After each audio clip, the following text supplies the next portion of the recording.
Compañeros del canal, ¿cómo están? Vamos a hacer una actualización de Bitcoin. ¿Qué está sucediendo? El día de ayer pudimos ver una bajada en el precio de Bitcoin bastante agresivo después de haber roto los $100.000 que ya lo hizo ya hace varios meses.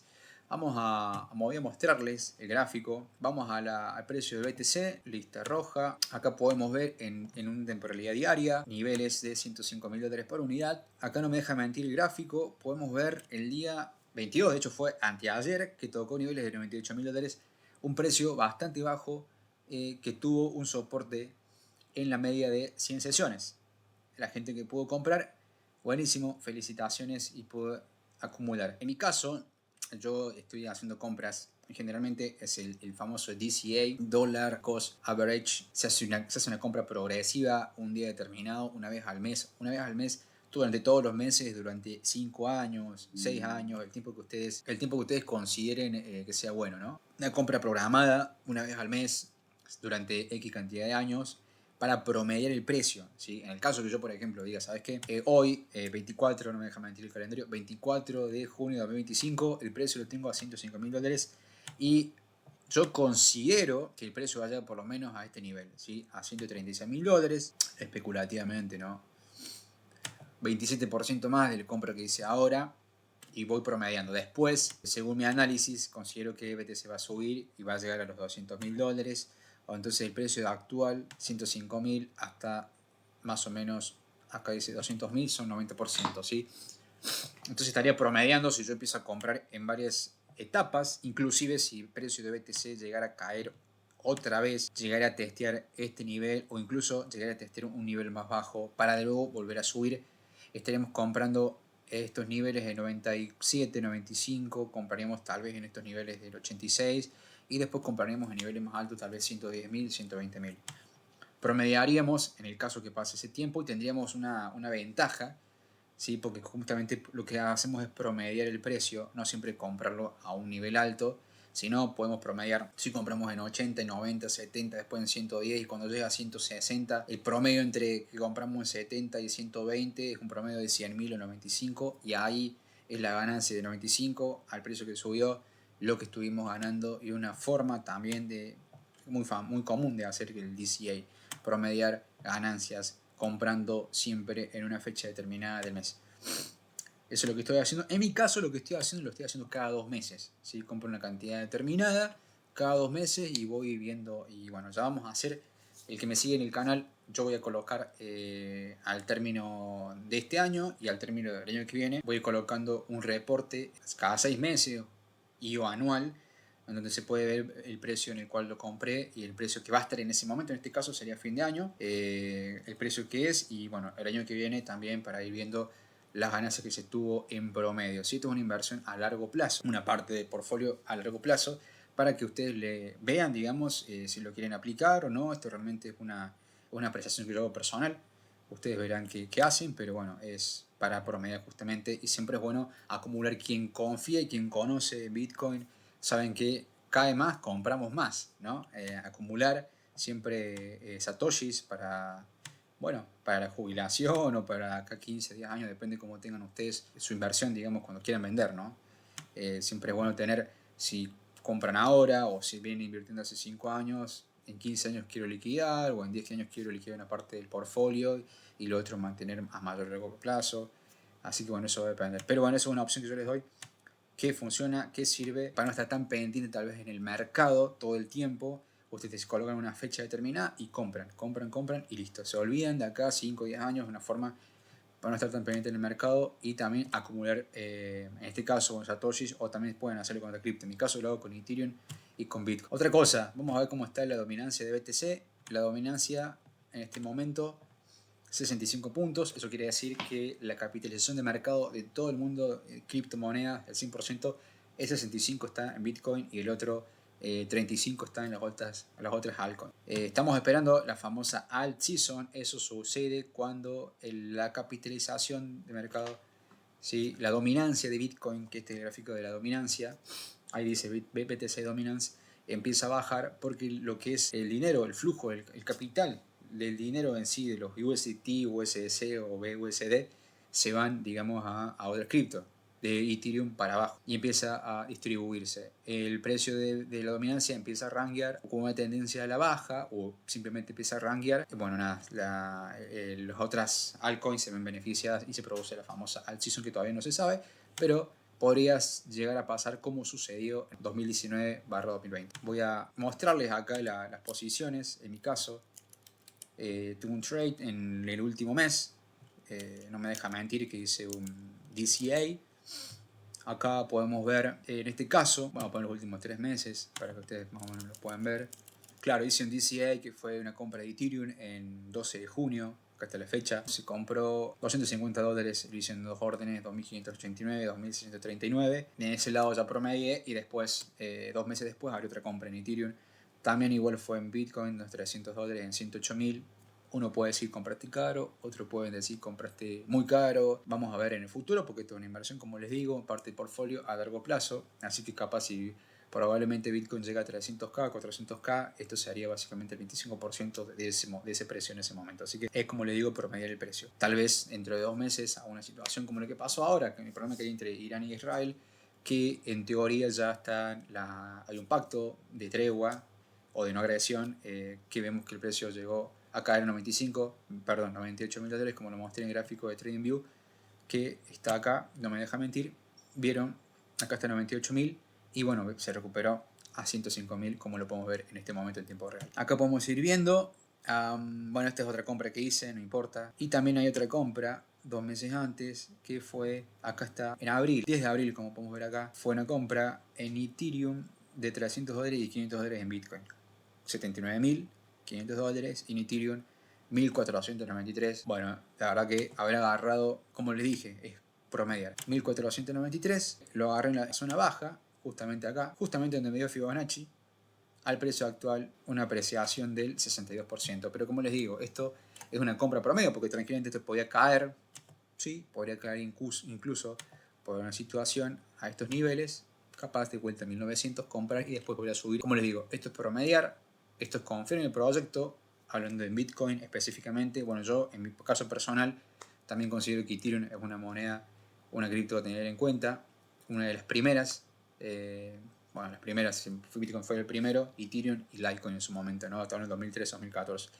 Pero Ethereum siempre se posicionó como una moneda que ya está bien posicionada porque también tiene opciones como ETF, las Exchange Trading Funding, tiene su propio ETF, tanto Bitcoin como Ethereum. Entonces ya el mismo mercado de capital o stock market las empieza a tomar de otra forma y empieza a tener mayor flujo de capital. Entonces para mí, en ese sentido, estas dos criptos son las que, obviamente Bitcoin a la cabeza y como segundo puesto Ethereum, que va a tener mayor capitalización, desarrollo y crecimiento con respecto a volumen y precio y usabilidad. Después las otras, eso ya dentro de la volatilidad, son mucho más volátiles las otras. Acá yo les demuestro con fecha que va a ser, ahora me tocaría agosto hacer la próxima compra, ¿sí? Como dije, cada 2 meses, el DCA, de otro porcentaje más en estos dos activos. Más o menos, a ver, ¿qué fue lo que sucedió? Acá hay una cosa, ¿por qué está subiendo el precio de Bitcoin? Hicimos muy bien la introducción. Esto está actualizado al día junio 24, porque subió hoy el precio de BTC. Como les dije recién, el precio subió el 24 de junio. Varios indicadores, podemos ver algunos indicadores. Dice que Bitcoin ganó un 3% hasta superar los 205.000 dólares. Y la continua entrada de capital en los ETF, como les dije, de Bitcoin al contado, está aumentando la confianza de los inversores en el mercado. Volviendo, como creo que les comenté acá, les comenté el tema de los catalizadores por el cual el precio de BTC volvió a subir. ¿Sí? El acuerdo que hubo por parte de Donald Trump, digamos, en la guerra entre Irán y bueno, Israel, hace que el precio en cierta forma empiece a volver al precio en el que estaba antes. Otros activos, data la historia, siempre se ven beneficiados, en este caso el oro, que el mismo 22, como vemos acá, llegó hasta 3.480 por unidad. El oro siempre es un activo de refugio y en ese momento ganó un 2,8%. Ahora cayendo y el capital, el flujo de dinero como siempre va de un lado a otro, se fue en este caso a BTC también en un gran porcentaje. Para la gente que busca y dice, Bitcoin, cripto no está regulado, Bitcoin la verdad que no está cotizando en otro lado. Bueno, tengo una lista amarilla, sin ningún tipo de connotación política, aviso, en el cual podemos ver la acción que está cotizando en la bolsa, ¿sí? Bitcoin, que es la cripto de Coinbase, también conocerán a su CEO Armstrong, en el cual vemos cómo se recuperó el activo. Este último, vamos a hablar inclusive del 18, podemos así incluso del mismo Sí, del mismo 20. Del 20 al día de la fecha, 17% fue lo que se recuperó. Una locura, o incluso hace 4 días atrás, estamos hablando del 20, incluso el 20, 18 de junio, 6 días atrás, 36% fue lo que se estuvo recuperando este activo, cotizando en la bolsa, como les digo. Coinbase, para los que no saben, yo les explico, es un exchange parecido a Binance, parecido a KuCoin, parecido a Kraken, parecido a Bitfinex, Bittrex, cualquiera de esos. Coinbase es otro, opera mucho en Estados Unidos, tiene sus en Estados Unidos y bueno, también cotiza en la bolsa. Así que está cotizando de forma legal, regulada, como muchos dirán. Incluso otro instrumento es el ETF, que tenemos ETF para Bitcoin, ETF para Ethereum, próximamente ETF para Solana, Cardano y otras cripto más. A tener en cuenta ese dato, ¿no? Ya damos a esa noticia. Acá podemos ver, digamos, el tweet de Donald Trump, que llama a la guerra esta que en teoría se terminó, por palabras de él, la guerra de los 12 días. Vamos a ver si en la práctica es así y si se da. Vamos a ver correcciones de precio, oportunidades de compra barato BTC, Ethereum o la cripto que ustedes consideren que va a poder subir para poder colocar en su billetera fría. Recomiendo siempre, cada uno toma sus decisiones propias, colocar las cripto que ustedes compren en una billetera fría, ¿sí? En una billetera fuera de un exchange centralizado, llámese Trust Wallet, llámese Coinomi, llámese Moon, ¿sí? En la billetera de Argentina. Así que bueno, son billeteras que pueden utilizar, incluso si tienen alguna billetera fría como Nano Ledger o Trezor, también las pueden guardar. Yo personalmente puedo nombrar Trust Wallet, Coinomi, Moon, las he utilizado, nunca tuve un problema. Así que esas pueden colocar otro porcentaje, obviamente, si quieren tradear, si quieren colocar un porcentaje de su inversión y dicen, ¿sabes qué? Yo, según un gráfico de una hora, puedo hacer una proyección a 10, 15 días, esta es la ganancia que puedo tener. O si según un gráfico semanal, en los próximos 3 meses, 2, 4 meses, esta es la ganancia que yo puedo tener. Bueno, colocan ahí y colocan un posible profit a esa ganancia, a esa inversión, venderán. Cuando tengan que vender en ganancia y la inversión inicial la dejan ahí y sacan el profit, lo pueden hacer. En exchange hacer ese tipo de operaciones. O incluso inversiones en gráficos mensuales a un año, por ejemplo, también lo pueden hacer. Pero la gran cantidad, yo lo que haría es colocarlo en una billetera como nombré recién. Uno nunca sabe cómo sucedió. Este artículo se lo voy a dejar. ¿Sí? Acá está, bueno, acá dice entrar ETF de Bitcoin al contado e impulsa el precio. Los ETF de Bitcoin al contado han registrado entradas durante 10 días consecutivos, llevando el total de entradas a 49 mil millones de dólares desde su debut en el mercado el 11 de enero del 24. Demasiado dinero, digamos, para las arcas de cripto. Acá pueden ver uno de los gráficos. Y eso que no estamos viendo ningún dato on-chain, ¿sí? Por ejemplo, Dune. Si quieren que yo haga una investigación más exhaustiva de la cantidad de holders que hay de Bitcoin, la cantidad... Ah, bueno, acá no me deja entrar. Estoy ubicado en Singapur, no estoy en Argentina en este momento. Así que tengo que, para poder utilizar Binance, no me deja, acá en Estados Unidos no me deja utilizar Binance porque, bueno, funciona Binance US y no tengo ganas de usarlo. Esto es ya material para otro video. En el sentido de que acá podemos ver, por ejemplo, esto yo lo voy a dejar a quien le importe, al que quiera, podemos analizar. Tengo que tenerlo en cuenta, pero voy a hacerle un resumen rápido. En Dune se puede ver, digamos, la cantidad de holders que tiene Bitcoin, la cantidad de holders, cada una de las criptomonedas, las últimas inversiones que hubo, la entrada de dinero, se pueden seguir billeteras, ¿sí? Muchas métricas se pueden ver, comparar, digamos, con otros tiempos, con otros precios en gráficos, ¿sí? Entonces, eso sirve, por ejemplo, para hacer seguimiento, digamos, de precio, seguimiento de cantidad de personas, developers que están en proyectos activos, en proyectos nuevos también incluso. No hace falta que sea el Ethereum o Bitcoin, sino otros proyectos, otras monedas que son importantes. Acá ven todas esas métricas detalladas. Las personas que quieran saber sobre esas métricas y es un poco, como les digo, más detallado y un poco más minucioso, bueno, me dicen y hago un video específicamente explicando sobre las métricas en Dune, que es uno. También pongo datos on-chain y muchas cosas por el estilo. Vamos a volver a lo que estaba mostrándole antes, ¿sí? Acá están las métricas. Todo esto viene por justamente la cantidad de personas que fueron ingresando a ETF o la cantidad de ETF que se fueron agregando como opciones, ¿sí? ¿Qué es un ETF? Ustedes me dirán, che, ¿qué es un ETF? No sé qué es lo que es eso. Bueno, acá hay un ejemplo, lo voy a dejar el enlace también.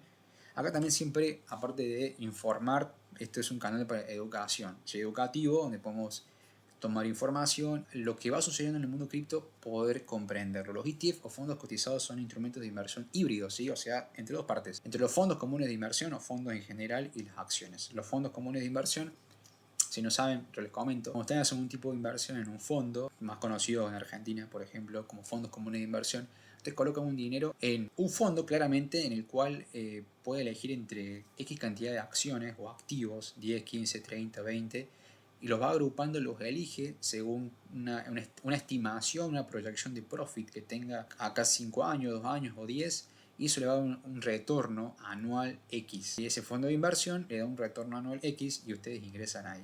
Generalmente son medianamente conservadores. Y bueno, las acciones son conocidas. A mí ustedes acceden a una cuota aparte de una empresa en la cual también pagan dividendos. En Argentina hay varios. Tienen invertir online, bull market, tienen varios balance, varios brokers que pueden comprar acciones ahí. Entonces el ETF es un instrumento híbrido entre esos dos. Dice que de tal manera que reúne la diversificación que ofrece la cartera de un fondo con la flexibilidad que supone poder entrar y salir de ese fondo con una simple operación en bolsa. Dice que la segunda característica fundamental de los ETF es que son fondos indexados. Esto es su política de inversión. Consiste en replicar el comportamiento de un determinado índice de referencia. El IBEX 35, eso es un fondo europeo. El Nasdaq, bueno, el Yankee, y así, varios fondos más que tienen ahí. La liquidez de los ETF es en esencia la misma de la cartera de valores que componen su índice. Acá le van a explicar. Yo creo que en cripto, les voy a dejar el enlace porque lo puedan leer, pero hay una cosa muy importante en ETF, que la gente que está en cripto, por su fundamento, difiere totalmente de lo que en realidad es. Una cosa es querer ganar dinero y otra cosa es tener cripto, digamos, y el proyecto, ¿sí?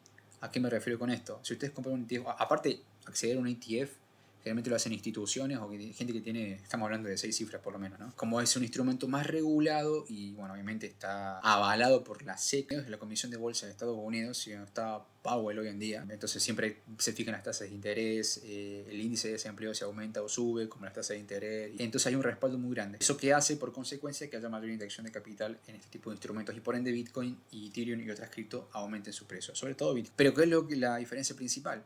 Que ustedes no están comprando en sí Bitcoin, no están comprando un papel que dicen que ustedes son propietarios de un porcentaje de Bitcoin. Quien realmente son propietarios son esos emisores de ETF, cualquiera fuese, Grayscale o el que fuese, compra Bitcoin realmente y emite un papel, un certificado legal que dicen que ustedes son propietarios de tal cantidad o ustedes compran tal cantidad de Bitcoin. Que en la práctica quienes son realmente propietarios son esos compradores legítimos que son en este caso, como les di por ejemplo, Grayscale, que de Michael Saylor. Ustedes si quieren vender o si quieren transferir Bitcoin, no lo van a hacer. Lo que hacen es transferir ese papel o ese derecho que dicen que ustedes compraron tal cantidad de X de Bitcoin, ¿sí? Pero realmente el propietario es este emisor de ETF, como los exchanges, ¿sí? Centralizados. Ustedes tienen Bitcoin o la criptomoneda en ese exchange depositado, como les dije, pero realmente no es de ustedes, sino el propietario realmente es el exchange. Concepto que tienen que tener muy en cuenta eso.